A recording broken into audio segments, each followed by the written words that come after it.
ओम शांति। सब बोलिए ओम शांति।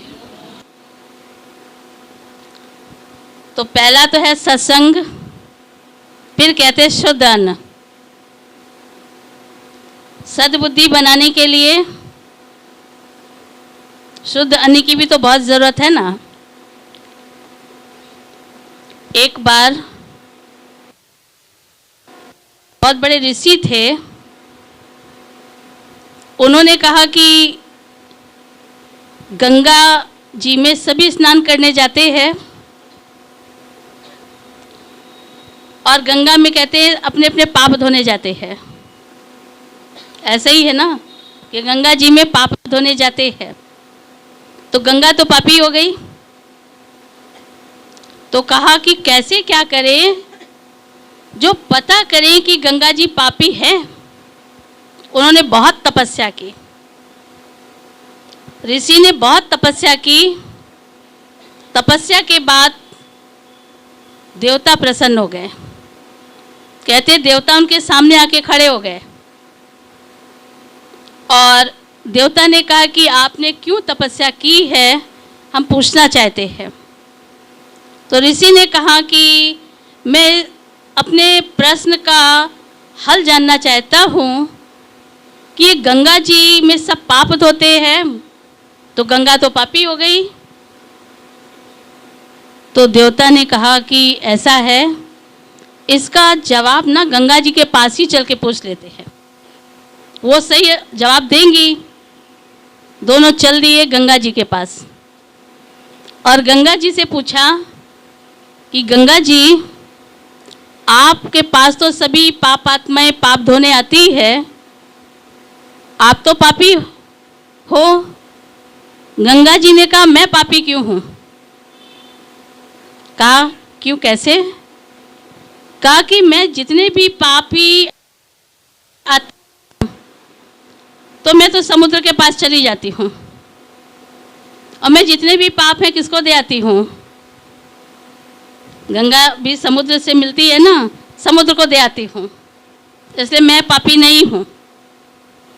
आप तो समुद्र के पास जाना पड़ेगा और समुद्र के पास जाकर पूछना है कि भाई समुद्र पापी हो गया। समुद्र के पास पहुँचे और समुद्र से पूछा कि समुद्र, गंगा जी सारे पाप आपको दे जाती है बोल रही हैं, तो इस महीने में तो आप पापी हो गए। समुद्र ने कहा मैं पापी नहीं हूँ। कहा कैसे? कहा कि जो भी पाप गंगा जी मेरे ऊपर डाल जाती दे जाती है, वो मैं भाप बनाकर सब आकाश को दे देता हूँ। तो मेरे पास पाप रहते ही कहा जो मैं पापी हूँ? आकाश पापी है, आकाश के पास चलता हूँ और आकाश के पास दोनों चल दिए। आकाश से पूछते हैं कि आकाश आप पापी हैं? कहा मैं क्यों पापी हूँ? मैं क्या करता हूँ? समुद्र जो भाप बनाकर सारे पाप, वो मैं सारे पाप वर्षा करके मैं सब धरती पे डाल देता हूँ। तो धरती पे डाल देता हूँ और धरती जो है वो क्या करती है? अनाज है, फल है, ये सब पैदा करती है ना। तो जो ये पैदा करती है वो सब कैसे पैदा हो रहा है? हर एक अपनी मानसिक प्रवृत्ति के अनुसार, एक तो धरती में सारे पाप और हमारी क्या प्रवृत्ति है, उस प्रवृत्ति के अनुसार हर किसान पैदा कर रहा है। उसकी सोच, उसके विचार, उसकी प्रवृत्ति, उस अनुसार वो क्या कर रहा है? अनाज पैदा कर रहा है। फिर हमारी प्रवृत्ति क्या है कि हम कैसे उसको खरीद रहे हैं। हमारा कमाया हुआ धन किस प्रकार का है? गलत कमाई का धन है, गलत विचारों से कमाया हुआ धन है। एक तो उनका धरती पापी, ऊपर से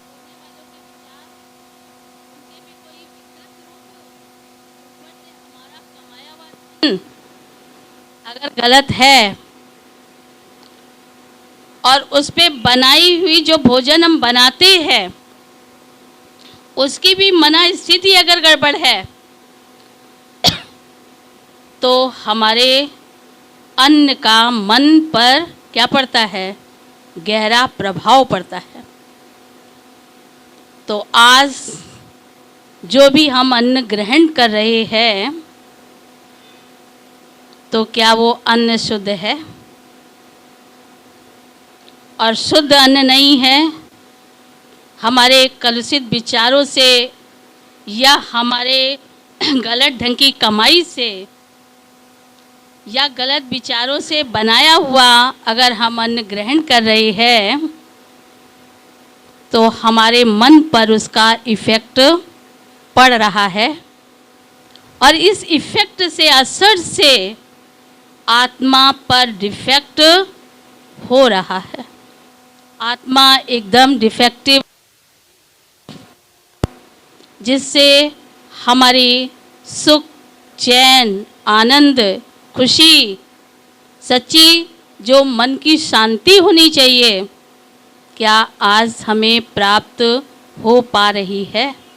ये सब विचार करने की बात है। ये बहुत सीरियस मामला है।